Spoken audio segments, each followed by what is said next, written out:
Bismillahirrahmanirrahim.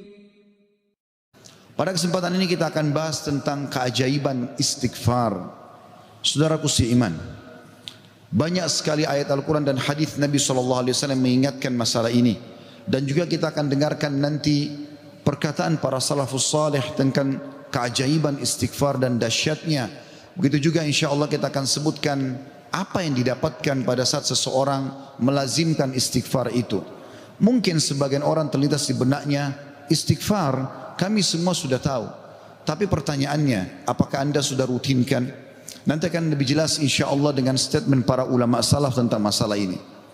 Beranjak bahasan kita saudaraku seiman, perintah Allah subhanahu wa ta'ala kepada nabinya Muhammad sallallahu alaihi wa ala alihi wa sahbihi wasallam yang sudah diampuni dosanya yang lalu dan akan datang.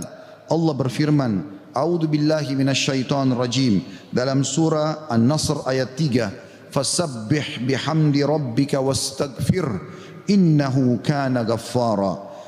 Maka bertasbihlah engkau hai Muhammad dengan memuji Tuhanmu dan mohon ampunlah kepadanya. Padahal Nabi Muhammad SAW sudah diampuni dosa-dosanya yang lalu dan akan datang. Sesungguhnya Dia Allah adalah zat yang maha penerima taubat. Juga dalam ayat yang lain dalam surah Muhammad ayat 19 Allah memerintahkan nabinya Muhammad SAW istighfar. A'udzu billahi minasyaitonir rajim wastaghfir li dzambik walil mu'minina wal mu'minat wallahu ya'lamu mutaqallabakum wa mathwaakum. Dan mohonlah ampun bagi dosamu hai Muhammad dan bagi dosa orang-orang beriman laki-laki dan orang beriman perempuan, dan Allah maha mengetahui tempat kamu berusaha dan tempat tinggalmu. Juga baginda Nabi sallallahu alaihi wa ala alihi wa sahbihi wasallam bersabda, wallahi inni la astaghfiranna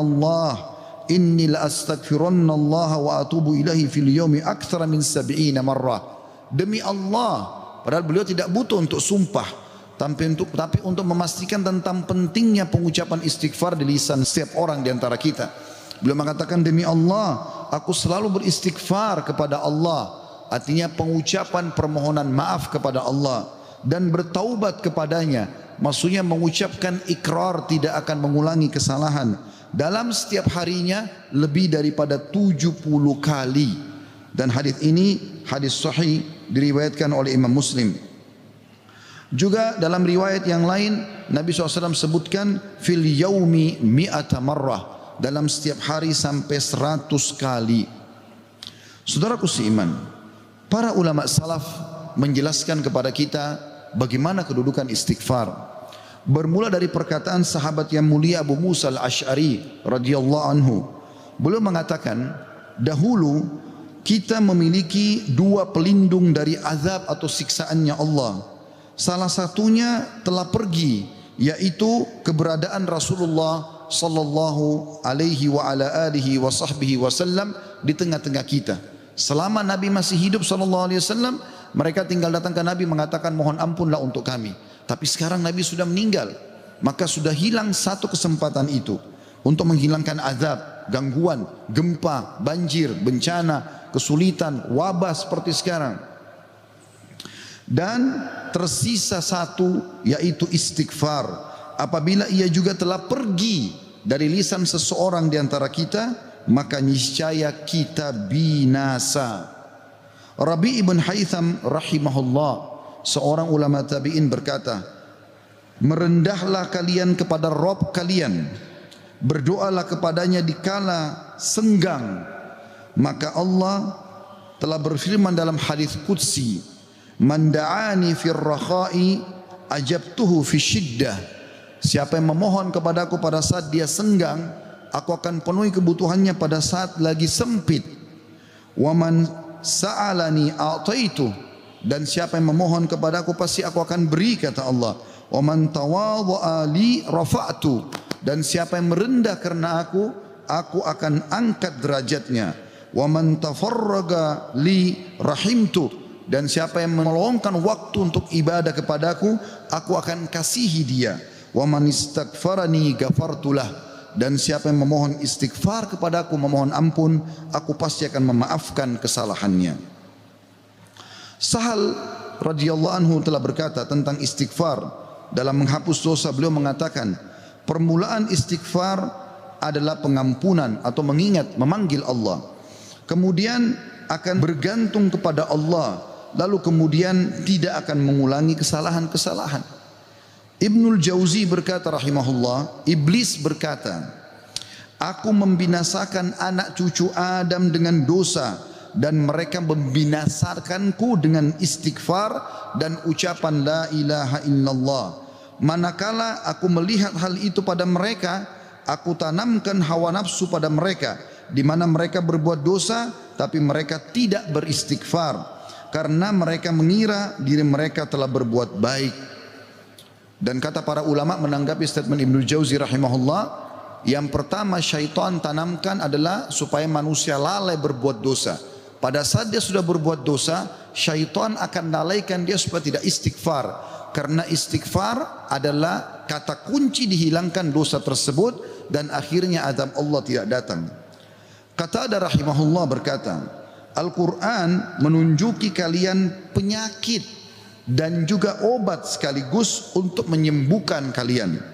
Penyakit kalian adalah dosa-dosa, dan obat penyembuh kalian adalah istighfar. Permasalahan apapun akan selesai dengan istighfar.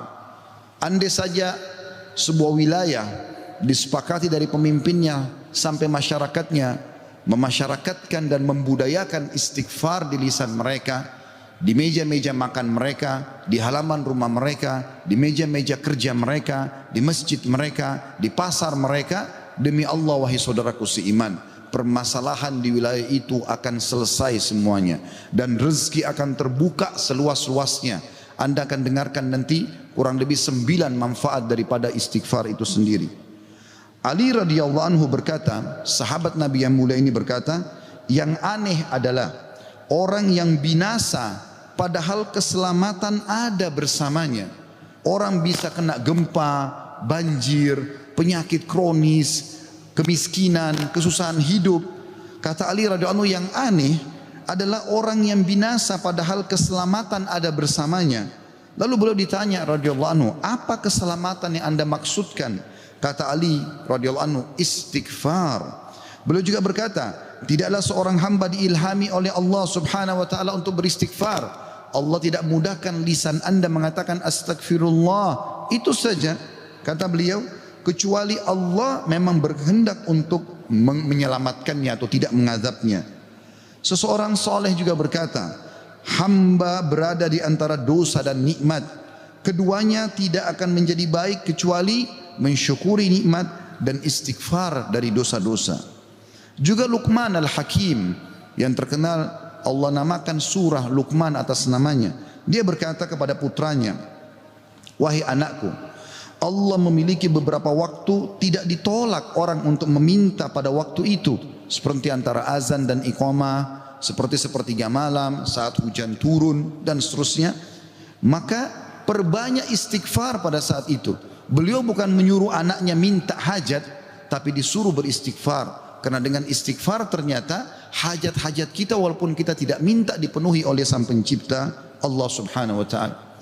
Ibunda mulia Aisyah radhiyallahu anha, Ummul Mukminin, berkata, tuba, kegembiraan, kebahagiaan bagi siapapun yang mendapatkan istighfar tertulis indah banyak di buku amalnya. Abu Al-Minhal juga berkata rahimahullah, tidaklah seorang hamba didampingi di dalam kuburnya oleh pendamping yang lebih dicintai daripada istighfar yang dia ucapkan semasa hidupnya. Al-Hasan Basri berkata rahimahullah, perbanyak istighfar di rumah-rumah kalian, di meja-meja makan kalian, di jalan-jalan kalian, di pasar-pasar kalian, di majlis-majlis kalian, karena kalian tidak tahu kapan ampunan akan turun. Seorang Badui berkata, siapa yang ingin menjadi tetangga kami di tanah kami, hendaklah memperbanyak istighfar, karena istighfar adalah awan tebal yang mengandung air atau hujan yang lebat. maksudnya rezeki. Andai saja kita fahami statement-statement ini saudaraku seiman, mungkin beranjak dari Pak Bupati hafizahullah, pemimpin wilayah Goa, semoga Allah jaga beliau, dan juga seluruh masyarakat Goa ini, apalagi kalau seluruh wilayah Indonesia bisa menanamkan ini, selalu saling berwasiat, pemimpin kepada masyarakat, masyarakat kepada seluruh tetangganya, setiap orang kepada keluarganya, ayo perbanyak istighfar, setiap lagi diam, jangan cuma diam, astagfirullah wa atubu ilaih, itu saja. Berapa banyak orang, tadi saya dapat informasi masyarakat Goa kurang lebih kalau tidak salah 800.000. Kalau 800.000 orang anggap yang muslimnya misalnya 700.000 saja, semua beristighfar satu orang satu kali saja, ada 700.000 istighfar naik ke langit. Bukankah itu akan mendatangkan rezeki kepada kita? Bukankah itu pasti akan mengangkat wabah dan permasalahan yang kita hadapi? Demi Allah iya saudara. Jawabannya demi Allah iya. Tinggal anda mau amalkan atau tidak. Juga Bakar bin Abdullah Al-Muzani rahimahullah berkata, kalian banyak berbuat dosa, maka perbanyaklah istighfar. Karena seseorang kalau menemukan istighfar dalam catatan amalnya, pada setiap jarak 2 baris buku amalnya hari kiamat, dia akan senang melihatnya. Ibnu Taimiyah berkata, ini statement terakhir dalam perkataan salafus salih, saya akan masuk setelah itu keutamaan daripada istighfar itu sendiri sebagai penutup khutbah kita insyaallah. Ibnu Taimiyah berkata, fikiranku kadang-kadang terpaku kepada sebuah masalah yang sulit aku hadapi, enggak ada solusinya, maka aku beristighfar kepada Allah 1000 kali. Astagfirullah wa atubu ilaih, astagfirullah wa atubu ilaih. Terus saya ucapkan 1000 kali sampai dadaku dilapangkan dan masalah yang sulit pun terpecahkan. Aku kadang berada di pasar, masjid atau sekolah, tapi hal itu tidak menghalangiku dari zikir dan istighfar sampai aku meraih apa yang aku inginkan. Istighfar teman-teman sekalian. Baik, kira-kira orang yang bertanya, apa yang saya dapatkan kalau saya beristighfar? Yang pertama, akan dicatatkan pahala buat anda sendiri. Karena istighfar ucapan yang tidak butuh energi banyak, hanya lisan dan bibir kita yang tergerakkan, ya, suara sedikit saja, tidak ada energi yang besar. Itu adalah ibadah yang besar pahalanya. Allah subhanahu wa ta'ala memerintahkan kita dan memerintahkan juga Nabinya Muhammad sallallahu alaihi wasallam untuk beristighfar kepadanya.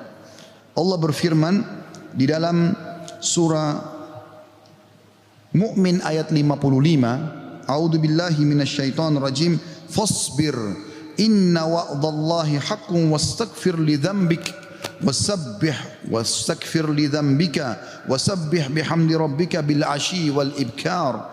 Maka bersabarlah kamu hai Muhammad dan pengikutmu dalam melalui kehidupan dunia dengan segala macam cobaannya. Toh ada kehidupan akhirat yang akan abadi dengan nikmat.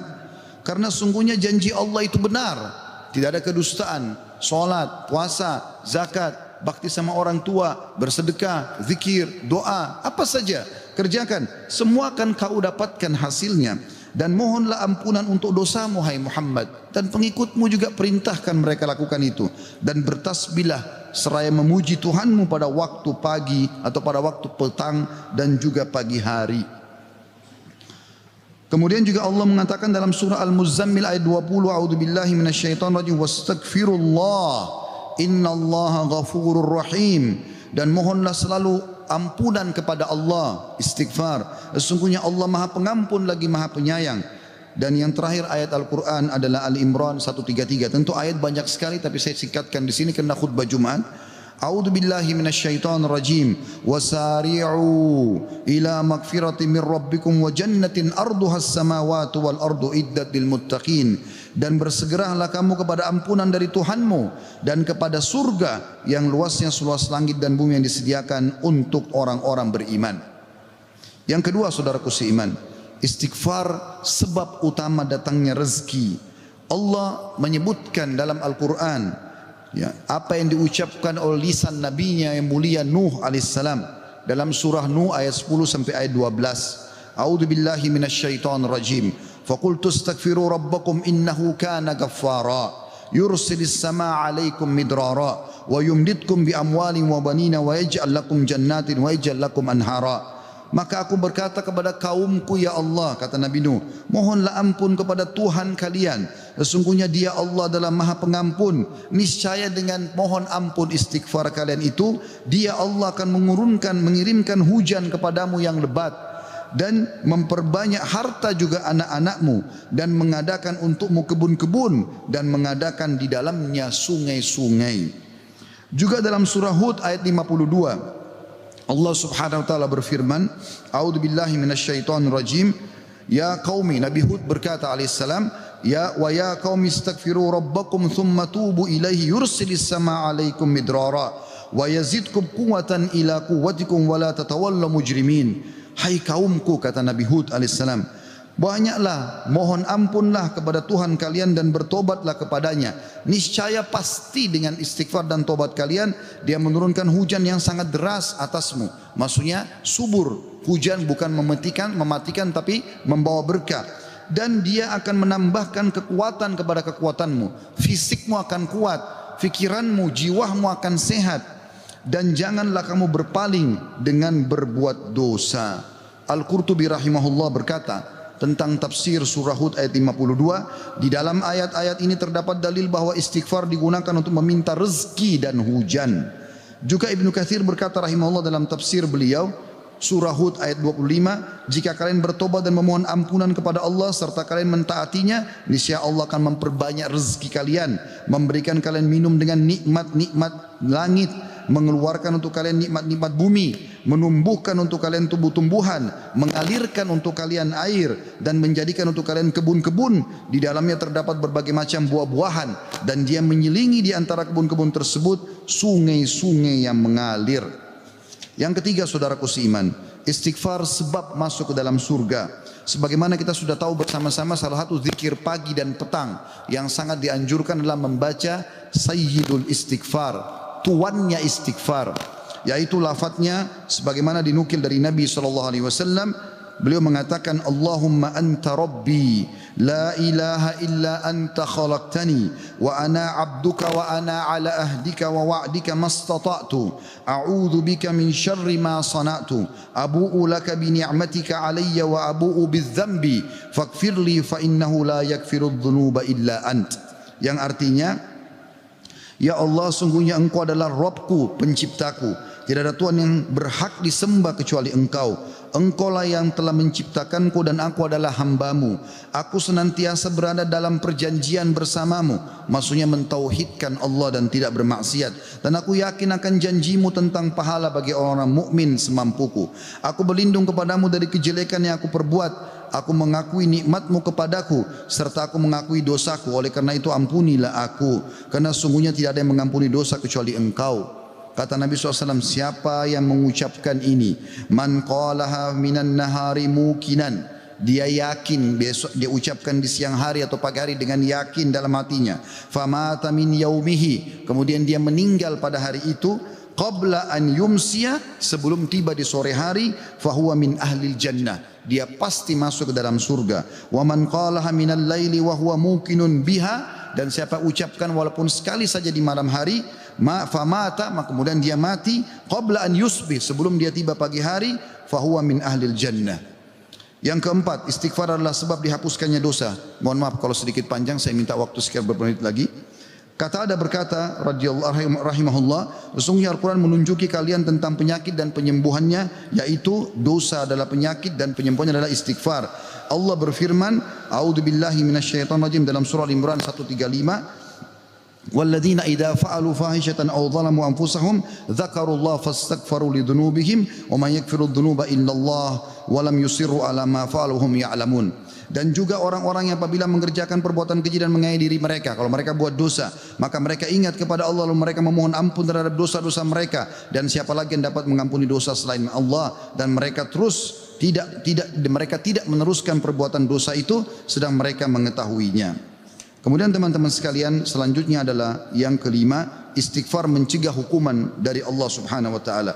Saya ambil satu saja. Al-Hasan Basri rahimahullah berkata, wahai anak Adam, meninggalkan dosa lebih ringan bagimu daripada mencari taubat, dan ketahuilah bahwasanya pada saat kau meninggalkan perbuatan dosa, atau kau beristighfar pada saat berbuat dosa, maka azab Allah tidak akan datang.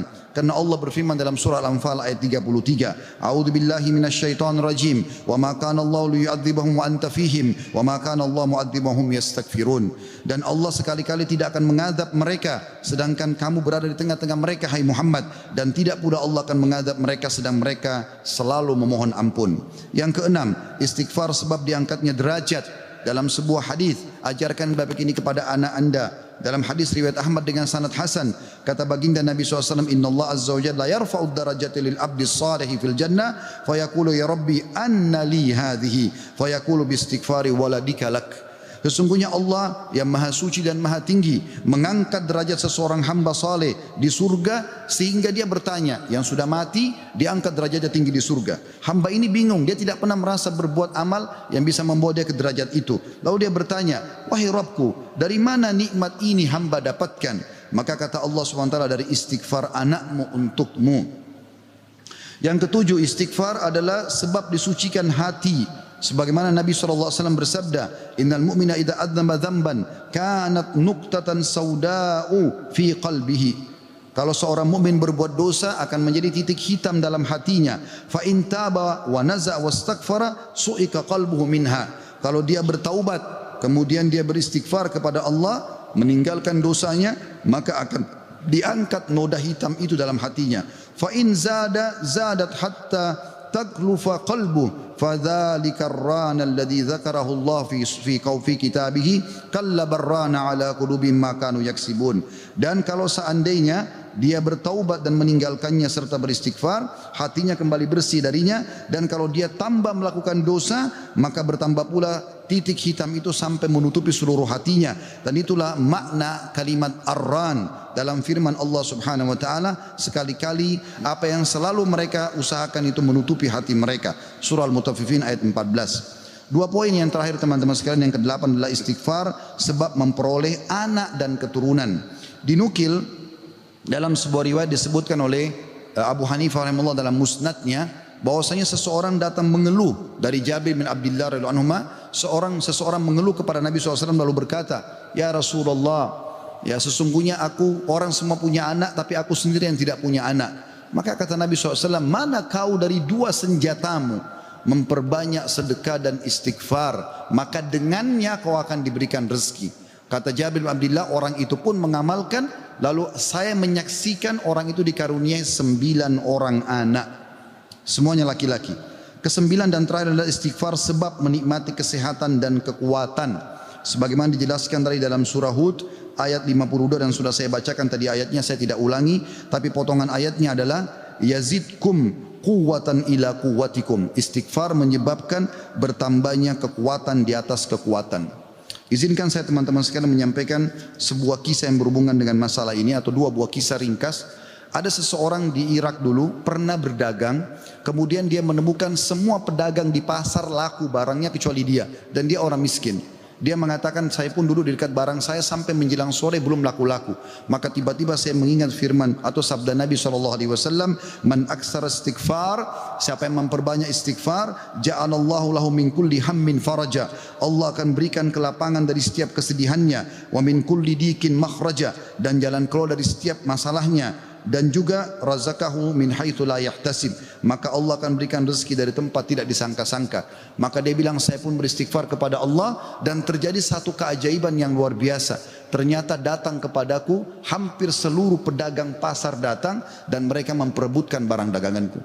Terakhir kisah seseorang yang bernama Abu Yusuf, saudaraku seiman, di musim haji, seorang syekh, dalam kisah ini tidak disebutkan namanya siapa, sedang menyampaikan masalah istighfar. Datang seseorang setelah pengajian bernama Abu Yusuf lalu berkata, Syekh, saya ingin bercerita tentang manfaat istighfar yang anda sampaikan tadi. Kata syekhnya, silakan. Dia bilang, saya menikah bertahun-tahun tidak punya anak sama sekali, dan saya sama istri saya sedih. Lalu satu waktu saya pernah mendengarkan sebuah siaran tentang makna ya firman Allah SWT surah Nuh ayat 10 sampai ayat 12, tadi sudah saya bacakan ayatnya, bahwasanya orang kalau istighfar akan diturunkan hujan dari langit, diberikan keturunan dan juga harta. Lalu saya mengatakan kepada istri saya, wahai Ummu Yusuf, ayo kita istighfar, sudah bertahun-tahun kita berusaha berobat sana sini tidak punya anak. Maka dia sama istrinya yang mengatakan, kami pun beristighfar tidak mengenal waktu, tidak mengenal tempat kecuali di WC. Kita tidak baca di WC, di tempat tidur, di ruang makan, di halaman, selalu baca. Dan subhanallah kata dia Syekh, bulan itu Ummu Yusuf hamil dan lahirlah Yusuf. Begitu selesai hamil lagi masa nifas, saya bilang, Ummu Yusuf, kita sudah bertahun-tahun tidak punya anak. Ayo kita istighfar kepada Allah untuk anak yang kedua. Kata dia, Anda tahu Syekh, selesai nifas, Ummu Yusuf hamil dan kami dapat lagi anak kedua. Dua-duanya laki-laki. Setelah anak kedua lahir di masa nifas, saya bilang lagi, wahai Ummu Yusuf, kita beristighfar kepada Allah untuk anak yang ketiga. Maka saya sama Ummu Yusuf beristighfar yang ketiga dan ternyata selesai masa nifas hamil dan juga melahirkan di tahun ketiga anak laki-laki yang ketiga. Kata syekhnya, semoga Allah berkahi. Itu betul-betul firman Allah. Allah mengatakan Allah tidak akan pungkiri janjinya. Dia mengatakan belum selesai kisah saya Syekh. Setelah itu Ummu Yusuf berkata, wahai Abu Yusuf, kita berhenti dulu istighfar untuk mohon anak, istighfar untuk yang lainnya, tapi permohonan anak berhenti dulu sampai anak-anak besar. Kami sepakat 2-3 tahun kemudian saya mengatakan, Ummu Yusuf, sekarang saatnya kita minta agar Allah berikan kita anak perempuan yang cantik dan salihah. Maka kami pun beristighfar dan ternyata Ummu Yusuf hamil dan sekarang saya di musim haji, wahai Syekh, sedang datang bersama Ummu Yusuf yang baru saja melahirkan bersama dengan bayinya, bayi perempuan. Aqulu qauli hadza, saya sudah mengucapkan perkataan saya ini, wa astaghfirullah li wa lakum, dan saya beristighfar kepada Allah, mengajak jamaah istighfar kepada Allah, fastaghfiruhu innahu huwal ghafurur rahim, beristighfarlah sungguh Dia Maha Pengampun dan juga Maha Pengasih. Allah is calling you.